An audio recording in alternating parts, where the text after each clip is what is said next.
Hey class, today we're going to jump and we're going to go to section 2.3, and today we're going to talk about elements and compounds. So we're going to first talk about what is a substance. To answer that question, a substance is matter that has a uniform, which means it's the same throughout, and a definite composition. And remember, definite means that it does not change. Substances can actually be classified as two things. The first substance is going to be an element, and the second type of substance is going to be a compound. So whenever you are given an element or a compound, they count as a substance. Substances, like we said, already can be classified as element compounds, so let's define what an element is. An element is the simplest form of matter, and it has a unique set of properties. For example, oxygen has its own set of properties, such as being able to keep a fire going, and hydrogen has a property of being flammable. And these are two of more than over 100 known elements. The second type is a compound. A compound is a substance that contains two or more elements together. One key word here is that elements are chemically combined, which means they're held together through chemical bonds. And the other key part of this definition is it says in a fixed proportion. And what that means is it's going to come together the same way every single time. For example, if I said water, you are always going to know that it is H2O. If I say salt, it's always going to be NaCl. These are two examples of compounds. Again, they're always made up the exact same way. Carbon, oxygen, and hydrogen are three elements, and they can actually chemically combine to make a compound known as sucrose. Sucrose's formula is actually C12O22H. Oops, that is completely wrong. C12H22O11. And so 12 carbon, 22 hydrogen, and 11 oxygen combine to make sucrose. And we're going to see that there are twice as many hydrogen as there are oxygen. And this proportion is always going to be the same. There's always going to be twice the number of hydrogen than there are oxygen. So how are elements and compounds different from one another if both of them are considered substances? The key difference is that compounds can be broken down, and they can be broken down into simpler substances. When I say simpler substances, I'm talking they can be broken down into other compounds, or they can be broken down into their elements. However, elements, once you get down to that elemental form, cannot be broken down any further. So how do we break down compounds? Well, since compounds are chemically combined, we cannot use physical methods to break down a compound. For example, if you boil liquid water to get water vapor, it's still H2O. You did not break it down, you just changed the state of matter that it was in. It does not give you the elements that make up water, which is oxygen and hydrogen. So again, physical methods you cannot use. Instead, we want to use chemical methods. Again, because they are chemically combined, chemical methods are going to be used to break down these things, such as heating something up in terms of being able to kind of like burn it, break it down. If you heat sugar, it will actually break down into solid carbon, which is where we get that blackness from the sugar breaking down, and then water. And then water can actually be broken down using electrical currents. So again, here's an example of us breaking down sugar into the carbon that we see here. And then we can again use electricity to separate water into hydrogen and oxygen. The other thing we should know about compounds is when we look at the properties of compounds, their properties are often quite different from the elements that actually make up those compounds. For example, we already said that sugar is made up of 12 carbon, 22 hydrogen, and 11 oxygen. Even though it's made up of carbon, it's not going to have the same taste as carbon. Carbon is actually a tasteless and it's a black solid, But when carbon is with hydrogen and oxygen, it creates sugar, which is very sweet tasting, and it is a white solid. Another example of this is water.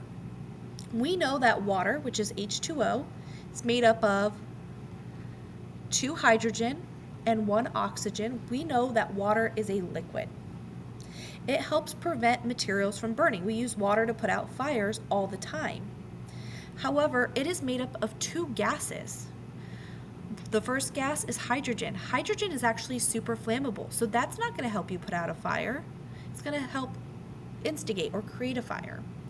And then oxygen is quite different from water, even though oxygen is in water, because oxygen actually supports burning. You need oxygen in order to feed a flame or keep a flame going.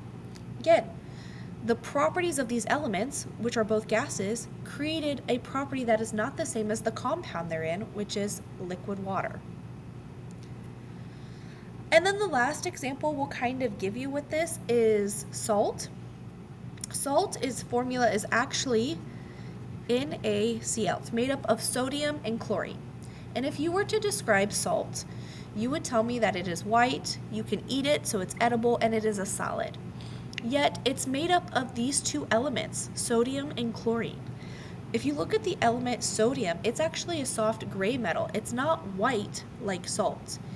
And if we look at chlorine, we notice that it's not a solid at all. It's a gas. In fact, it's a yellow gas, and it's poisonous. So here's an example where salt is a compound and you're able to eat it, but it's not going to have the same properties as the element that's in salt, which is chlorine, and it's poisonous. So the question we have here are, can elements be broken down? Can compounds?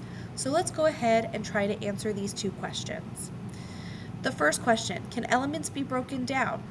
No. They are the simplest form that you are going to get and still retain its properties that it has. So we cannot break elements down any further. But can compounds be broken down? Yes. Make sure that you know that is only broken down chemically. So we have to use chemical means in order to break down those compounds. Let's take a little step further. Now we know what elements are, we have compounds. How do we represent these 2 things? Chemists use symbols to represent elements. So when I say symbols, I'm talking about things like H is going to be for hydrogen, or O is for oxygen. Formulas represent compounds. So formulas are going to be multiple element symbols together.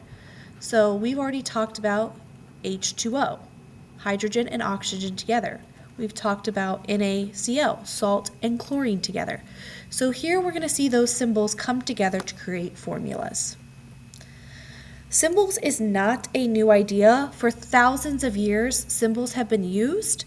For example, we had alchemy symbols, and then Dalton had his own form of symbols. However, we eventually landed on a symbol that is based on the Latin name. The symbols were developed by a Swedish chemist named John Jacob Berzelius. I'm always butchering that. And again, like I said, his was based on Latin names.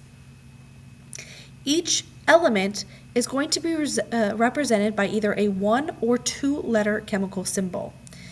Please note that when you write chemical symbols, the first letter of the symbol is always capitalized and the second letter is lowercase.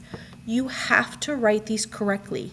If you don't, I will mark off on your papers, because if I use this example, NO is an element, nobelium, but capital N, capital O is a compound called nitrogen monoxide. Even if we use, for example, CO, CO is cobalt. It's an element that is a metal, but C, capital O, is actually carbon monoxide, which is a deadly gas. So we want to make sure we're doing it correctly. Okay. Now, one thing to know about this naming system is some of the names for elements are going to sound similar to the symbols that we use, and some are not. If the English name and the Latin name of the element are similar, our symbols are going to appear to be derived from that English name even though it's not. It's based on the Latin. For example, Ca is a symbol used for calcium, N is a symbol used for nitrogen, and S is a symbol used for sulfur. Sodium is Na, by the way. Sometimes the English name and Latin name of an element are not similar at all, and this is where we see a discrepancy in the symbols versus the name. For example, K represents potassium, copper, which is Cu, represents copper, and then Au represents gold. The one I mentioned above, which I misspoke, is even sodium. Sodium symbol is Na. Again, it's based on its Latin name. Here are some other ones besides sodium. So when I say it's based on its Latin name, the Latin name for sodium is natrium or natrium, so that's where we get the Na. Copper is cuprum, which is where we get the Cu instead of Co. Iron is a good one. It's based on ferrum is iron's Latin name, and that's why iron is Fe. Now, chemical symbols provide a shorthand way to write formulas. Again, formulas are going to be multiple symbols brought together, and we see this happen. For example, the elements hydrogen, oxygen, and carbon can be brought together in different ways. With water, we're bringing together 2 hydrogen, and then here we have 1 oxygen. Sucrose, which is table sugar, and I've written it before earlier in this lesson, we can see it's made up of 12 carbon, 22 hydrogen, and 11 oxygen. So again, formulas show us what the elements that make up that formula are and how many of them that we get. So on the last slide, we talked about subscripts, and so here in your notes is where we're actually going to write it down. Subscripts tell you how many. Now, what do I mean by subscript? If I say H2O, this little 2 right here is a subscript. So that subscript 2 indicates that there are 2 hydrogen for every 1 oxygen. Remember, a compound is a fixed composition, so its formula for water will always be the same. Now we're going to end off by talking about the periodic table, because this whole lesson was about elements and compounds. And in order to get chemical symbols and know all the elements that are out there, we organize them on something known as a periodic table. To define a periodic table, it's just the arrangement of elements that we separate them into groups based on a set of repeating properties. Typically, things in group 1 have the same properties, things in group 2 have similar properties, things in group 3A have similar properties, and we'll talk more about the periodic table later on in chemistry. So why is this periodic table useful? Why is it useful to have this kind of table to include all of the known elements? Well, the whole reason it's useful is because it actually allows us to compare properties of one element to properties of another element. So we can talk about how does sodium compare to chlorine? What properties or characteristics does one have and not the other? For example, one group might be reactive and the other one might not be reactive. One group might gain electrons and another one might lose electrons. And again, we're going to delve deeper into these properties when we get to the periodic table chapter. One thing to know about the periodic table is each element is identified by its symbol. That's where we get ours. The periodic table that I give you will have the symbol with the name, since you guys probably aren't as familiar with all of the symbols. Along with the symbol, typically each element is going to get something known as an atomic number. This number is unique to each element, and it's usually shown above the element symbol. For example, hydrogen, you're going to see the number 1. Helium's always going to have the atomic number 2, and lithium is going to have the atomic number 3. And it's going to go in order, 4, 5, 6, 7, 8.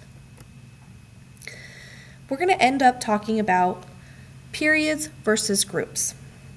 On the periodic table, you're going to notice that they have horizontal rows. Again, horizontal runs left to right. We call these periods. There are 7 periods on the periodic table. On periods, we are going to see that repeating set of properties. The properties of the elements are going to change as you go across a period, and then when you start the next period, they're going to repeat. And then as you go to the next period, they're going to repeat again. And we call this idea periodic law. The reason for that is because typically things in a group, which we call a family, these are going to be our vertebral columns, they tend to have similar properties. Elements in a group have similar chemical and physical properties, and this is due to something that we'll later learn called valence electrons. The other thing I want you to know on a periodic table is when you look at a periodic table, sometimes you might see the letter A or B, and we just use that as an international way to say group A or group B elements. I will go into detail a little bit more on this when we get to that periodic table chapter. And again, that's the end of today's lesson. Please let me know if you have any questions, and I hope you guys have a great day.